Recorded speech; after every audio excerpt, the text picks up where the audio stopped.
The next one, if omega is a complex cube root of unity, then find this value. మనం ఈ value కనుక్కోవాలి. Cos of sigma k is equal to 1 to 7 k minus omega into k minus omega square into pi by 175. So ఈ మొత్తాన్ని simplify చేస్తే ఏమొస్తుంది అనేది వాళ్ళు అడుగుతున్నారు. సో ఇక్కడ ముందుగా ఈ రెండు మనం అబ్జర్వ్ చేసినట్లయితే మనకు ఐపీఈలో కూడా కొన్ని ప్రాబ్లమ్స్లో 2 మార్క్స్ ప్రాబ్లమ్స్లో మనకు వస్తూ ఉంటాయి. 1 minus omega into 1 minus omega square, అలానే 2 minus omega into 2 minus omega square ఒక ఇంపార్టెంట్ ప్రాబ్లం ఐపీఈలో 2 మార్క్స్. సో ఇది ఒక షార్ట్ కట్ ఫార్ములాగా మనం దీన్ని మల్టిప్లై చేసుకుంటే ఇట్లాంటి ప్రాబ్లమ్స్ మనం ఉపయోగించుకోవచ్చు. సో మరి ఈ k minus omega into k minus omega square అనేది ఏమొస్తుందో చూద్దాం.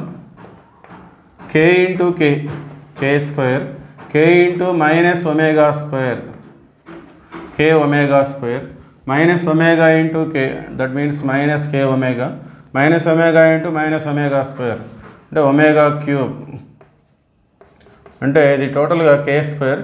ఇక్కడ మైనస్ k అనేది కామన్ తీస్తే omega square plus omega, omega square plus omega అంటే -1. సో మైనస్ k ఇంటూ -1 అంటే plus k plus omega cube అంటే కూడా 1.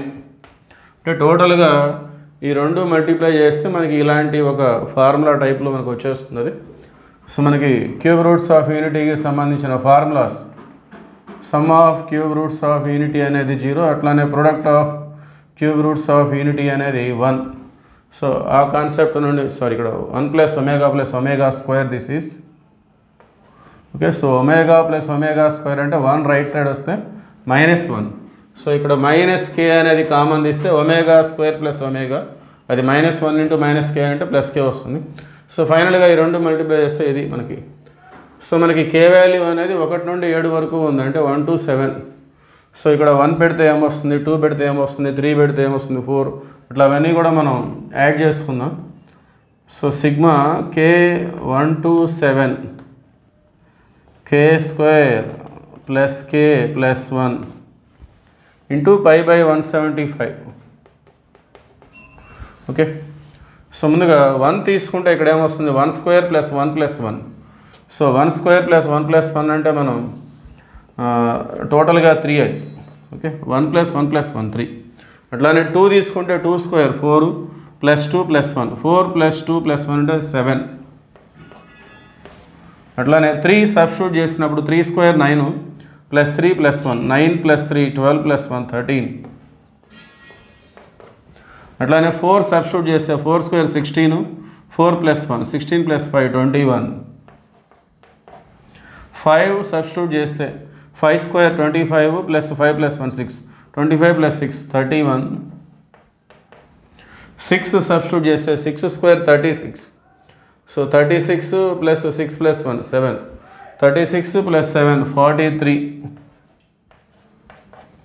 7 సబ్స్టిట్యూట్ చేస్తే 7 స్క్వేర్ 49, 7 ప్లస్ 1 8, 49 8 57. సో ఈ మొత్తం ఇంటూ పై బై 175. సో నేను ఇక్కడ 1 to 7 తక్కువ వాల్యూస్ ఉన్నాయి కాబట్టి ఈ విధంగా నేను చేశాను. లేదంటే మనం సిగ్మా k స్క్వేర్ అట్లానే సిగ్మా k సిగ్మా 1 అవన్నీ ఫార్ములాస్ ఉన్నాయి, అవి యాడ్ చేసి కూడా చేయొచ్చు. దానికంటే ఇది బెటర్గా ఉంటుందని చెప్పేసి నేను ఇది ఈ విధంగా ఫాలో అయ్యాను. మరి ఇవన్నీ యాడ్ చేస్తే మనకి 175 వస్తుంది. 175 ఇంటూ పై బై 175 అంటే ఈ రెండు క్యాన్సిల్ అయిపోతాయి. అంటే టోటల్గా ఇది పై, అంటే ఎంటైర్ ఈ వాల్యూ మొత్తం కూడా పై అనమాట. సో టోటల్గా మన ప్రాబ్లం అనేది cos pi. So cos pi అంటే వాల్యూ ఎంత, -1. Okay. Cos 180 -1. Therefore option A is the right answer. Okay. Next one.